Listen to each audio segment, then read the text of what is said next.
শুভ দ্বীপ্রহর বন্ধুরা, আজ মার জন্য লাঞ্চে বানিয়েছি গরম ভাত আর আছে পালং শাকের ঘন্ট। এটা টুকরো করা আলু, বেগুন, মূলো, বরবটি টুকরো করা পালং শাক দিয়ে বানিয়েছি। আর দিয়েছি আদা বাটা, জিরে, কাঁচা লঙ্কা, শুকনো লঙ্কা ফোড়ন আর ভাজা মশলার গুঁড়ো। আর আছে কালো জিরে পেঁয়াজ দিয়ে আলু ভাজা। আর আছে পেঁয়াজ দিয়ে ছোলা দিয়ে সজনে শাক ভাজা। এটা টুকরো করা সজনে শাক, স্লাইস করা রসুন, স্লাইস করা পেঁয়াজ, জিরে ফোড়ন আর জলে ভেজানো ছোলা দিয়ে করেছি। আর দিয়েছি ভাজা মশলার গুঁড়ো। আর আছে আম ডাল, এটা অরহর ডাল আর কাঁচা আম দিয়ে করে দিয়েছি।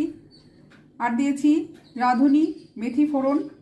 আর আছে সাউথ ইন্ডিয়া স্টাইলে আলুর পাড়িয়া, এটা সেদ্ধ করা টুকরো করা আলু, সর্ষে, কারি পাতা, জিরে, কাঁচা লঙ্কা কুচি, আদা কুচি, টমেটো কুচি দিয়ে বানিয়েছি। আর দিয়েছি 1 চামচ ছোলার ডাল, 1 চামচ পিউরির ডাল।